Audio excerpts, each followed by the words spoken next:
I don't review apps very often, so now you know that this app is something I really care about. So you should pay attention to this one. This app is doing something I've wanted for a long time, and I'll just get right down to it. It lets your iPad or iPhone act as an external display to your Mac. Pretty cool. Little background history, this was made by Apple employees, well, people that used to be Apple employees. I don't know if they were fired or they quit, but they came up with this idea that I think's pretty useful and handy. Now, they advertise that there's absolutely no lag, and that's debatable. It's pretty clear as you can see, but every once in a while, some things don't load very quickly. But I have to say it's pretty amazing that on the Retina display, you can support that bigger resolution screen just through the USB port to the Lightning connector. That's a lot of data transfer, and I didn't know USB could be used for transferring data, but it can. So what you need for this is a Mac and an iPad or an iPhone. The Mac application is free. You download straight from their website. It does have to reboot your system, just a quick restart so we can get all the drivers in place, and then it's good to go. But the app itself costs approximately 15 bucks. The day it came out, it was 10 bucks, and that's when I got it. So yeah, a lot of apps usually aren't this much, but if you think about how much a external monitor may cost, especially one at this high resolution, that's not a bad deal. Now, through the Duet on the Mac, you can control the resolution and frame rate. So on my iPad Air with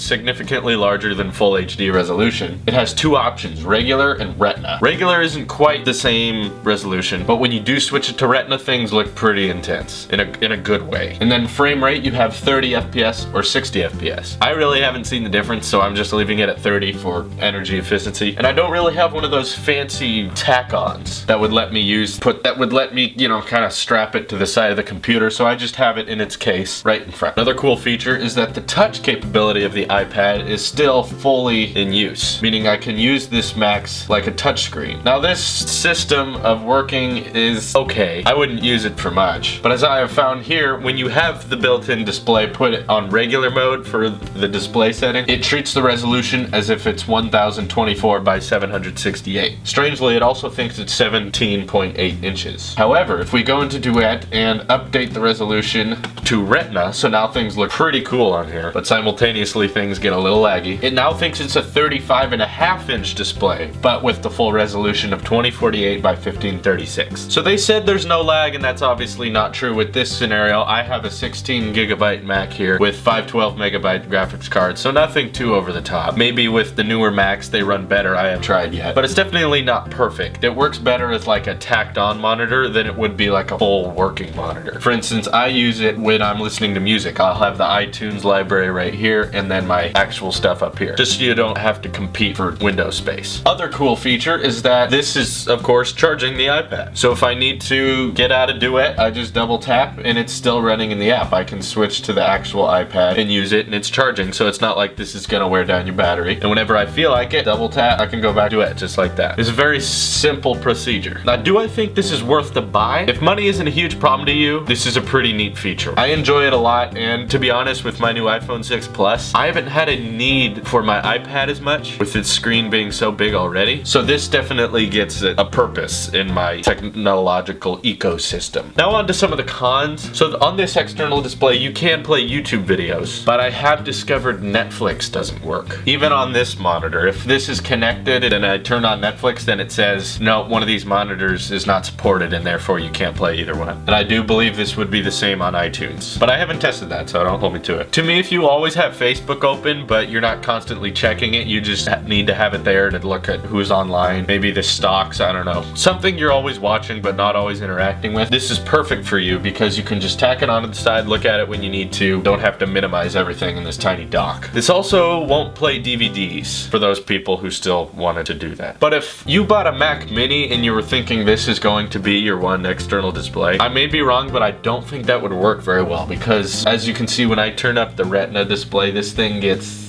a tad laggy. Of course, the RAM on the iPad isn't that high either. As you can see, I only have 2 apps open. If you had several apps open on here like I did, very slow. What I think they should do is stop trying to transfer all this data through a USB port and make some kind of hybrid cable with a Lightning port on one end and then a Thunderbolt or an HDMI on the other, because those can transfer large amounts of data needed for a high resolution monitor. I know that cable might be more expensive than usual, but I think it'd be worth it if this thing could totally do everything this does and more. Then you could play games on it, play movies on it, and it had no lag whatsoever. So those are my thoughts on Duet Display. I hope you're interested in this app as much as I am. I personally think it's really cool and it's worth the buy in my opinion. Let me know what you think of Duet Display in the comments below. Okay, bye.